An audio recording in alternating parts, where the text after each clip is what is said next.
tambourine is not new, but has been around since the biblical days. David, son of Jesse, victorious in battle, having slain the Philistine, is welcomed home by the daughters of Israel. The jubilation in the camp included dancing, singing, and the playing of tambourines. No society is without drums.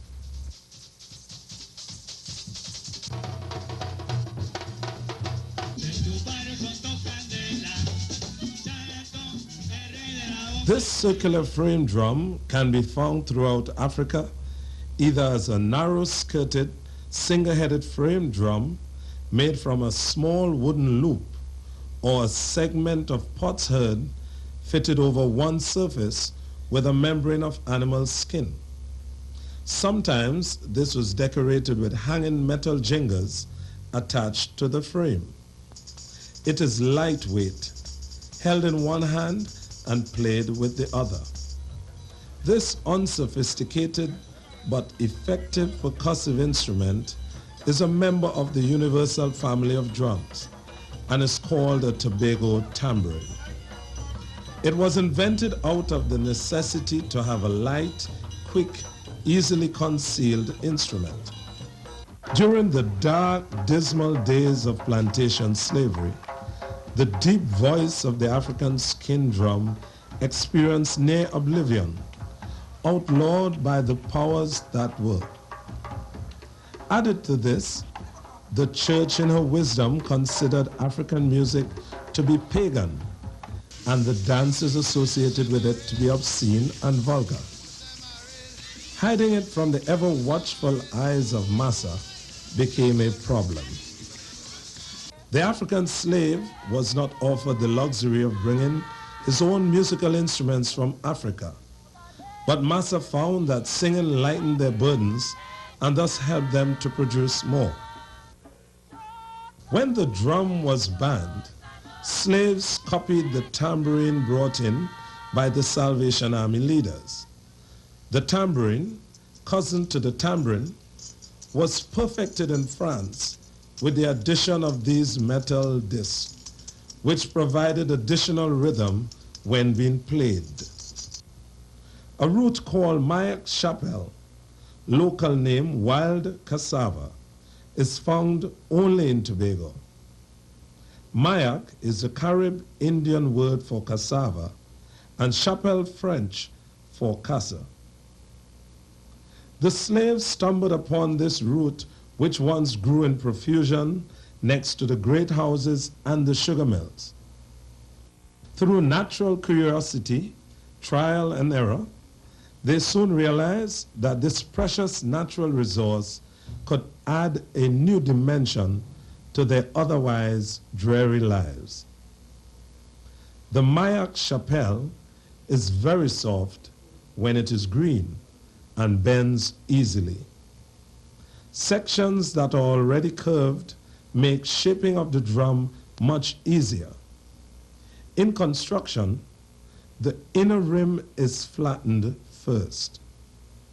When the entire length is finished, care has to be taken not to cut too deeply into the wood, because the middle is the part of greatest width and has to bear the strain of bending. On the reverse side, the same is done. Then comes the tricky part. Okay, once we get down to this stage, we begin what we call the finish. So the first thing we do, we remove this back to see the exact width of the hard part of the wood that we have. See? Now the thickness of the rim should be anything from 3.5 inches to anything like 4.25 inches. Anything that's, shallower than that is going to give a very hollow sound and it wouldn't be as percussive.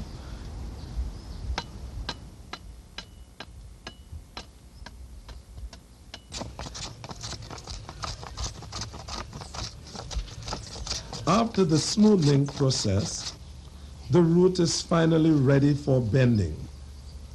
one has to be careful to observe where the wood yields.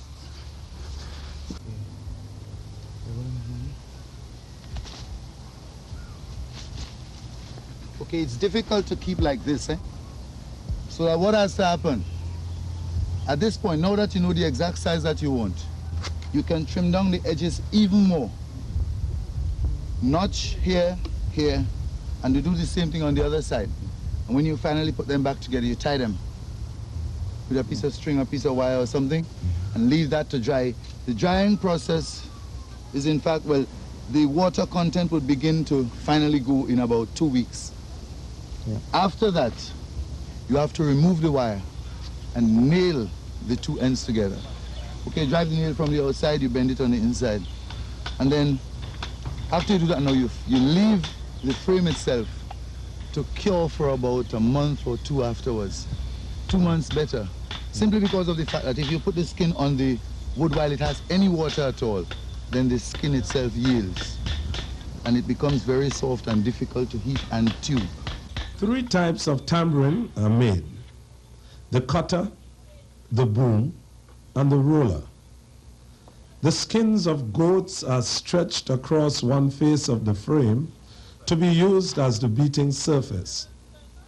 The skin of ewes are used for the cutters, and those of rams for the roller and the booms.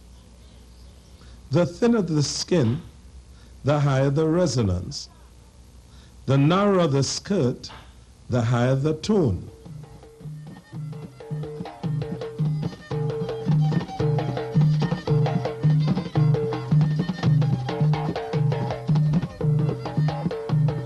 Thicker skins deliver deeper tones. The membrane is struck with the fingers, producing sound as it vibrates. The sound of the tambourine is of no definite pitch and can be manipulated to produce a variety of tones. The tambourine possesses its own peculiar sound. A hollow, open, distinctive sound emanates from the center of the drum. A less full-bodied sound characterizes the movement of the hand towards the edges of the instrument. A crisp, closed sound distinguishes the striking of the center edge, where the skin meets the frame.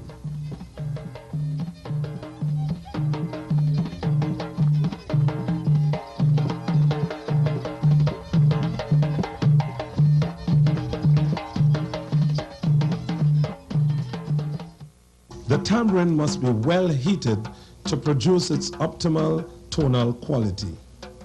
The 3 drums work in counterpoint, one maintaining a regular basic boom pattern, while the other 2 supply an intricate interweaving of rhythmic phrasings, with the cutter being the most active instrument.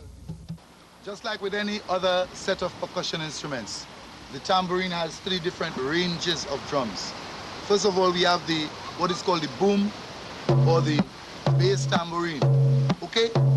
I'm going to ask Winnie to describe that in playing, and you're going to keep that rhythm for me, right? And then we have the fuller over here, otherwise called the roller. Taking time within that. Alright?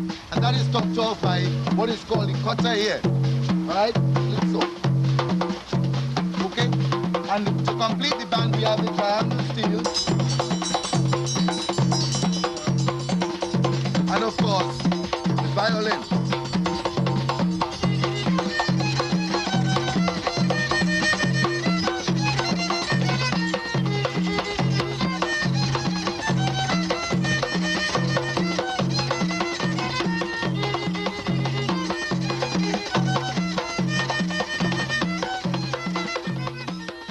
The tambourine band consists of 5 players, 3 drummers, 1 fiddler, and a triangle player.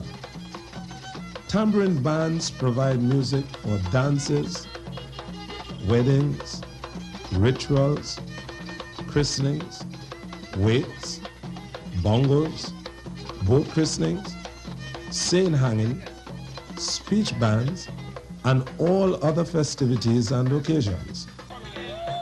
In the Tobago Heritage Festival, the tambourine band is of utmost importance. For the old-time wedding, the procession is accompanied by such a band.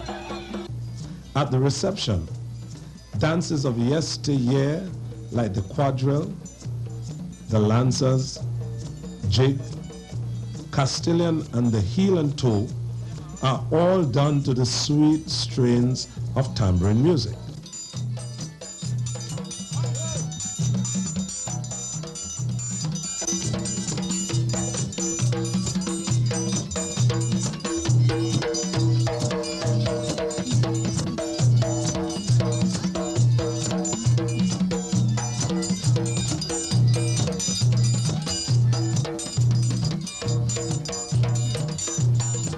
The slaves could not have imagined that this crude device would have survived the centuries and be such a vibrant part of cultural activities in Tobago to this day.